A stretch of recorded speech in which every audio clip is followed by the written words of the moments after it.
Bonjour et bienvenue dans cette nouvelle vidéo. J'ai vu que les news ça vous a beaucoup plu, alors je vais continuer. Alors tout d'abord aujourd'hui on va parler surtout de carte graphique, mais pas que. On va parler de la 9070X qui était annoncée avec 32 Go de mémoire et qui a très vite été démentie.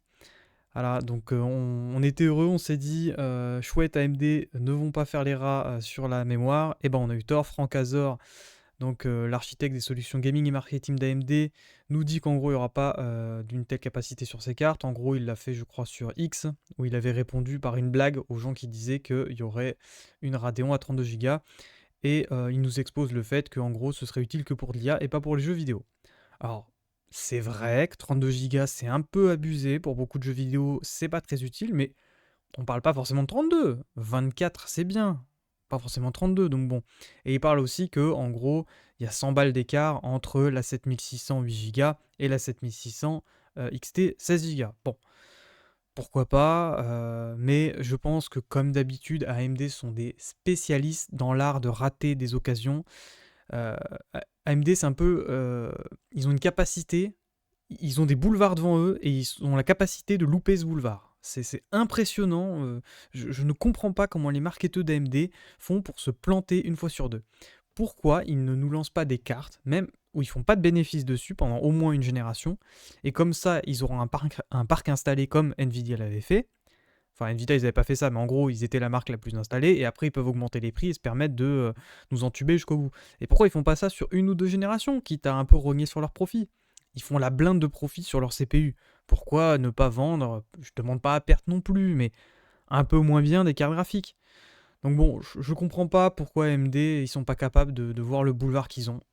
Bon, bah, s'ils veulent laisser Nvidia, pas de problème, hein, ou même Intel, pas de problème. Deuxième petite news, plus logiciel. Alors, ça faisait un moment que je voulais vous parler de Windows, et j'en ai ras-le-bol de Windows.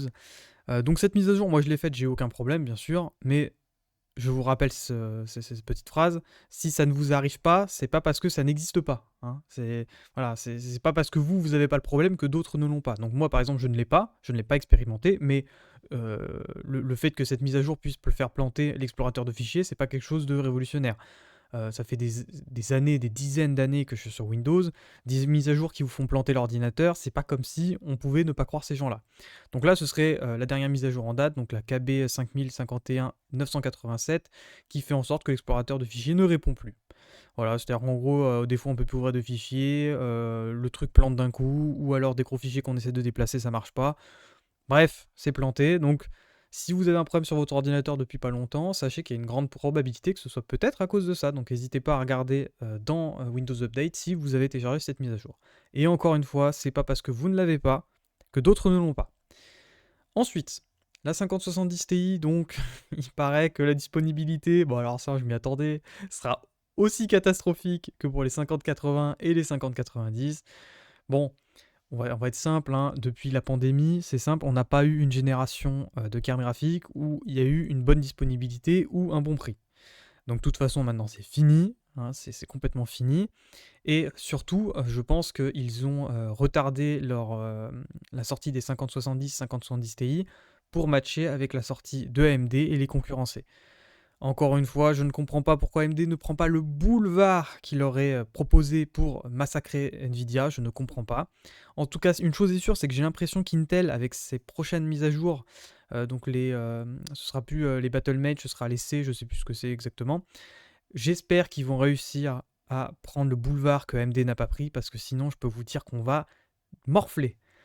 Ensuite, nouvelle news, des 50-50 auraient été annoncées. Alors, elles ne sont pas annoncées dans le sens où on peut le penser, mais en gros, Zotac, l'un des principaux partenaires de Nvidia, vient d'enregistrer plusieurs cartes graphiques RTX de série 50 auprès de la Commission économique eurasienne.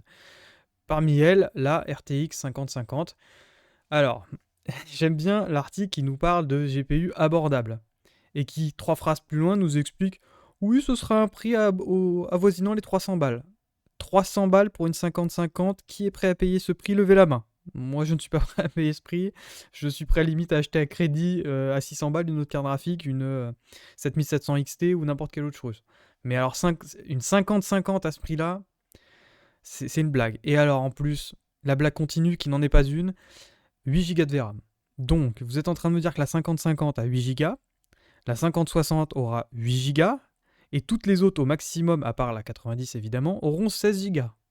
D'accord, est-ce qu'on peut arrêter de se foutre de notre gueule et enfin mettre 24 Go pour les modèles 5080, même on pourrait imaginer des 48 Go pour la 5090, et pourquoi pas des 16 Go tout simplement. Moi je dis ça comme ça, pour la 5070 classique, pas la TI, hein, la classique. Bon, voire même 24, allez 24, franchement, pour le prix que ça coûte, franchement ils sont tellement des couilles en or, on peut se permettre d'en remettre plus. Et donc là, certains commentaires qui m'ont parlé d'une chose, alors comme quoi la loi de Moore serait morte. Que ça faisait longtemps qu'on n'avait pas eu aussi peu d'augmentation de performance. Alors je sais pas. C'est à vous de me dire ce que vous en pensez. Est-ce que c'est fini, il y aura plus d'amélioration, on est à la fin? Parce que c'est un discours qu'on a déjà entendu. Alors, vous voyez ce petit graphique là que je vous affiche en plus grand. C'est un discours qu'on a déjà entendu, que moi j'ai déjà entendu, voilà. Là on voit bien que le graphique s'arrête en 2018, et on nous expliquait en 2018, regardez, les Intel Core i7, 4 cœurs, hein, je vous rappelle, fut un temps les i7 avaient des 4 cœurs. Oui, on n'augmente plus les perfs, gna gna gna. Alors oui, c'est vrai que l'augmentation de perfs se fait de plus en plus difficilement, se fait via un coût qui est exponentiel, quoi. C'est-à-dire que au début, pour passer de 25% sur les premiers modèles, voilà, pour gagner 25%, c'était très facile, il suffisait de rapetisser en gros les transistors. Ça a été le cas même toute cette période-là. C'est vrai que maintenant, on est plus sur des difficultés au niveau de l'architecture. Il y a toujours de la miniaturisation, c'est vrai, mais surtout au niveau de l'architecture, de comment sont construits les cœurs, euh, la qualité des composants et surtout le software, le logiciel. C'est surtout ça maintenant qu'on vend. Donc là, c'est une petite question ouverte. Est-ce que dans le futur, ce sera surtout du logiciel? Est-ce qu'on a vraiment atteint ce plateau où il n'y aura plus d'amélioration matérielle du moins?